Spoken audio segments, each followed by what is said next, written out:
Alors, France Nature Environnement, c'est une fédération, donc, dans notre cas, qui couvre le territoire régional, mais qui est adhérente à la structure nationale. C'est quelque chose de très important, France Nature Environnement au niveau national.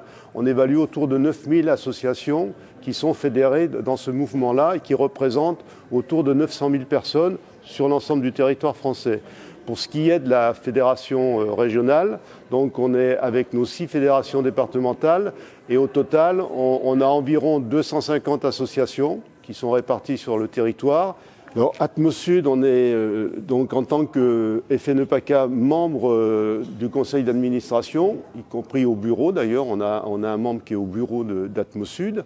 On a aussi dans l'ensemble de ce que représente, de ce que je viens de décrire, donc de France Nature Environnement en région Provence-Alpes-Côte d'Azur, on a aussi plusieurs associations qui sont adhérentes directes d'Atmosud pour des raisons diverses. Alors ce projet Air Citoyen va se déployer sur 3 départements qui sont concernés par les plans de protection de l'air, donc les Bouches-du-Rhône, le Var et les Alpes-Maritimes, et vont être appuyés sur, par exemple dans les Bouches-du-Rhône, on est déjà autour de 300 personnes.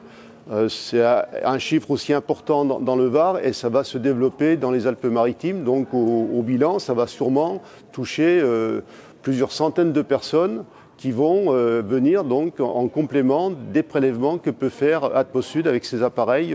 Par exemple, je sais qu'il y a des cyclistes aussi qui prévoient de se déplacer, donc pollution de l'air quand je me déplace en vélo, qu'est-ce que je subis comme situation? Donc il y aura tous ces cas divers et variés qui sont peut-être d'ailleurs pas prévus à l'origine. Donc là, il y a 2 aspects dans cette action-là, enfin, entre autres principalement, l'aspect citoyen et ce que ça peut porter au niveau de l'environnement, des personnes, des familles, des entourages, des amis, de prise de conscience que finalement on peut à la fois intervenir et puis on peut prendre conscience d'éléments qu'on ne connaissait pas forcément. Ça sera un révélateur.